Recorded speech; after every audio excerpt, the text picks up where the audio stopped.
శ్రీ గణేశాయ నమః, శ్రీ సరస్వతి నమః, శ్రీ గురుభ్యో నమః. భక్తులారా, సత్సంగంలో భాగంగా రామాయణం చెప్పుకున్నాం. ఇందులో భాగంగా నేటి వరకు బాల, అయోధ్య, అరణ్య, కిష్కింధ, సుందర యుద్ధకాండలో పూర్తి చేసి ఉత్తరాఖండ్లోని 78వ సర్గ వరకు చెప్పుకున్నాం. ఈ రోజున 79వ సర్గను ప్రారంభించే ముందు వాల్మీకి మహర్షిని ప్రార్థన చేసుకుందాం. పూజంతం రామ రామేతి మధురం మధురాక్షరం ఆరుహ్య కవితా శాఖం వందే వాల్మీకి కోకిలం అంజనానందనం వీరంజానకి శోకనాశనం కపీశమక్షంతారం వందే లంకా భయంకరం. సదా నింబవృక్షస్య మూలాధివాసాత్ సుధాశ్రావిణం తిక్తమప్యప్రియంతం కరుం కల్పవృక్షాదికం సాధయంతం నమామీశ్వరం సద్గురుం సాయినాథం. సమర్థ సద్గురు సాయినాథ్ మహారాజ్ కీ జయ. తదద్భుతతమం వాక్యం శ్రుత్వా అగస్త్యస్య రాఘవః గౌరవాత్ నిస్మయాచ్చైవ భూయ ప్రశ్నం ప్రచక్రమే. అగస్త్యుడు చెప్పిన ఆ మాటలు విన్న తర్వాత మళ్ళా రాముడు ఇలా ప్రశ్నించాడు. భగవన్ తద్వనం ఘోరం తపస్తప్యతి యత్ర సహ శ్వేతో వైదర్భకో రాజా కథం తదమృగద్విజం. పూజ్యుడా, విదర్భరాజైన ఆ శ్వేతుడు తపస్సు చేసిన ఘోరమైన ఆ వనం ఎందుచేత మృగపక్షి శూన్యమైంది అంటే ఎవ్వరు లేరు అందులో వనంలో. అక్కడ చేశాడు శ్వేతుడు అనేవాడు అని చెప్పారు కదా విదర్భరాజు. ఎందుకు అక్కడ పక్షులు లేకుండా పశువులు మృగాలు లేకుండా పోయి తద్వనం సకథన్ రాజా శూన్యం మనుజవర్జితం తపశ్చత్వం ప్రవిష్ట సహ శ్రోతుమిచ్చామి తత్వతః.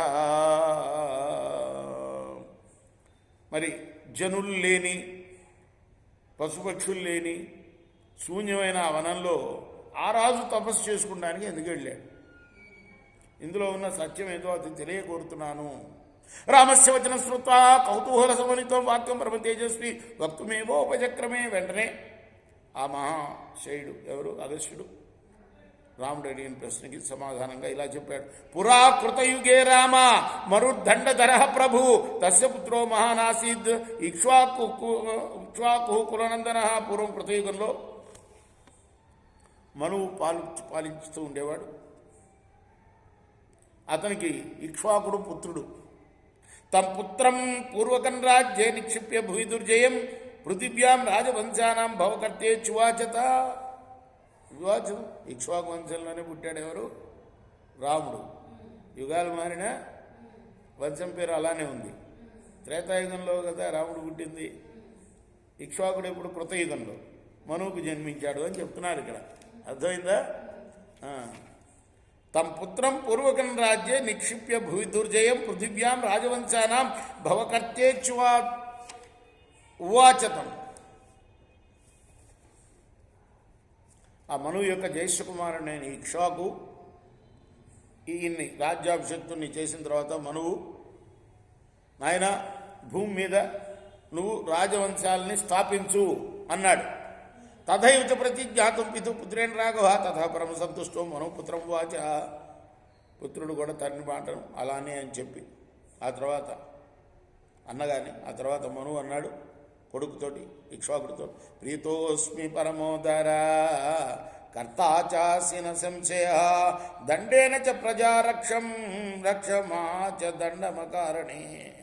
నాయనా, నువ్వు చెప్పినట్టే చేస్తావు, నాకు నమ్మకం ఉంది. దండం చేత ప్రజల్ని రక్షించు. నువ్వు కారణం లేకుండా దండ ప్రయోగం చేయవద్దు సుమా. అపరాధిషియో దండ పాచ్యతే మానవేషు వై సదండో విధివన్ముక్త స్వర్గం నయతి పార్థివౌ. ఆయన అపరాధుల విషయంలో శాస్త్ర ప్రకారం దండన కనుక విధిస్తే, ఏ దండను విధించాలో ఆ దండను విధిస్తే రాజు స్వర్గానికి వెళ్తాడు. తస్మాత్ దండే మహాబాహో యత్నవాన్ భవపుత్రగా ధర్మో హి పరమోలోకే కృవతస్తే భవిష్యతి. అంచేత నువ్వు ప్రయత్నశీలుడువై మరి దండన విధిస్తూ ఉండాలి. ఇలా చేస్తే ఈ లోకంలో ధర్మం వృద్ధి అవుతుంది. ఇతి తం బహు సందిశ్య మను పుత్రం సమాధిన జగామ త్రిదివం హృష్టో బ్రహ్మలోకం సనాతనం. మను కుమారునికి ఆ విధంగా ఉపదేశించి యోగ మార్గాన్ని అవలంబించి స్వర్గలోకంలో భాగమైన బ్రహ్మలోకానికి వెళ్ళాడు అని చెప్తున్నారు ఇక్కడ వాల్మీకి. జగామ త్రిదివం హృష్టో బ్రహ్మలోకం సనాతనం. త్రిదివం అంటే దేవలోకం, దేవలోకంలోదే బ్రహ్మలోకం కూడా అని చెప్తున్నాడు అన్నమాట. అక్కడికి తన లోకానికి తను వెళ్ళిపోయాడు. అంటే ఆయన కూడా దేవతే కదా, ఆదిదేవుడు కదా. ఆయనకు లోకం, శివుడికి ఒక లోకం, విష్ణువుకి ఒక లోకం ఉంది. విష్ణువు లోకాన్ని వైకుంఠం అంటారు, శివలోకాన్ని కైలాసం అంటారు, బ్రహ్మలోకాన్ని సత్యలోకం అంటారు. అర్థమైందా? ఇవన్నీ దేవతల లోకాలు. ప్రయాతే త్రిదివం తస్మిన్ ఇక్ష్వాకురో మితప్రభ జనయిష్యే కథం పుత్రానితి చింతాపరో భవత్. మను బ్రహ్మలోకానికి వెళ్ళిపోయిన తర్వాత,